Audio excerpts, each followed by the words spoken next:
Welcome to Knicks.com. Jonah Ballow here with assistant coach Kurt Rambis at MSG Training Center. The next opponent is a familiar foe in the sense of where they play and a team that you faced before, the Brooklyn Nets. They've been struggling of late. What have you seen from this team and what they've been up to in the past couple weeks since the first time you guys met? Well, they're still struggling,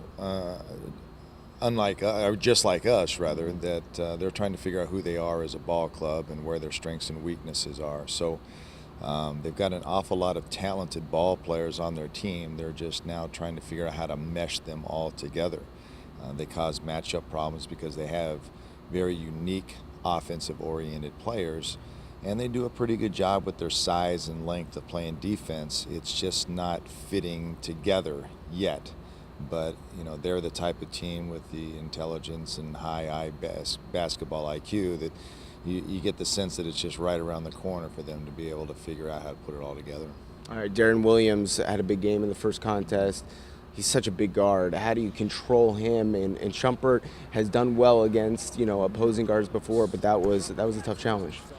Yeah, he's a tough challenge for everybody because of the unique way that he plays. He handles the basketball, he can shoot outside, he can attack the basket, he can post up, and because he kind of ping-pong balls himself down the floor like that and changes directions really quick, it's very difficult to find a way to stay in front of him, and plus he's getting all kinds of pick and roll opportunities, pick and pop opportunities, and they open up the floor for him. So he has a lot of avenues to create his own shots. So he is a very difficult cover, and probably just like in every pick and roll situation, it's going to take all five of our guys to figure out how to stop him. Okay, with Brook Lopez and Lionel Hollins, it's interesting to watch that dynamic because with Hollins in Memphis, he had two big boys there with Marc Gasol, Zach Randolph. What have you seen from how he's using Brook Lopez this year, maybe in comparison to years past? Well, he's not using him as much as Marc Gasol or Zach Randolph in Memphis. They're not finding that good too big combination. So that was kind of what I was alluding to a little bit earlier, that they still haven't figured out how to play. So sometimes they'll bring in Teletovic and they'll play a little bit smaller. They'll have a stretch four out there, and sometimes he'll play alongside Plumlee or Garnett, so that now that they have two bigs inside trying to work together, but they're not running the same sets that they were running in Memphis. So they're running a little bit of what Darren Williams used to run in Utah, a four-up set. So they've got that combination of pick and rolls, an inside-out game, high-low action, and this Utah series that Williams used to run, and they're still trying to work things out. Very interesting, and with the three-point shot, that was pretty deadly for them in the first matchup. Do you see that as a trend, as something that they'll try to use again? Absolutely. Bogdanovic, who starts for them at the off-guard position, he's a three-point threat. Teletovic comes in.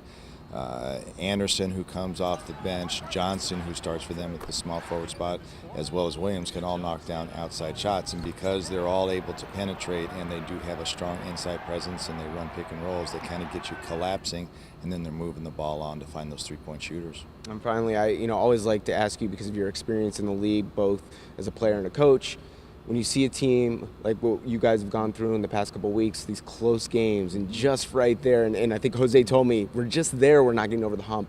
How do you close that? How do you get over that hump?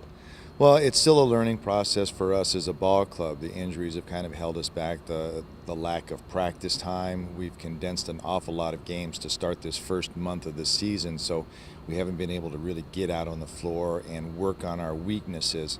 So when you look at where we started in training camp, offensively and defensively, we've made tremendous strides. So we're happy with our improvement, but like everybody senses, players and coaching staff, that we're just not connecting enough for long enough periods of time at both ends of the floor to get us over the hump. And we'll execute our offense and everything will work smooth and everything seems to be going fine and we get high quality shots and we're scoring, and then other times it just looks like we've never played together before. So it can look very disoriented and disjointed out there.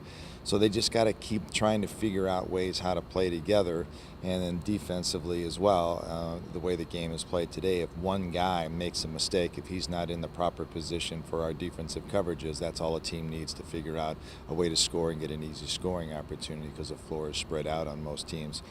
But, like Jose said, we really feel like we're right there, and this team needs some confidence. We need to get some wins, and once they kind of get that positive attitude back and that feeling of being comfortable out there on the floor together, I think the wins will come.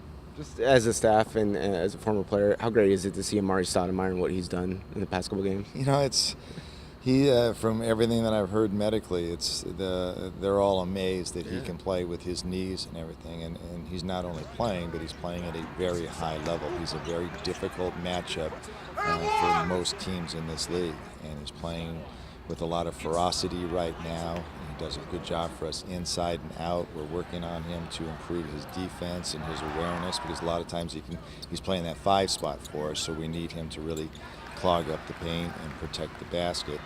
But in terms of somebody that has an awful lot of physical skills and he's very talented, he's been doing a great job. He's been very aggressive for us, so we need that. And 37 minutes in his last game. Amazing what he's done so far. Glad we tracked you down, because we always love the information right here on the website. My pleasure. Anytime, John. There he is, Kurt Rambis, right here on Knicks.com.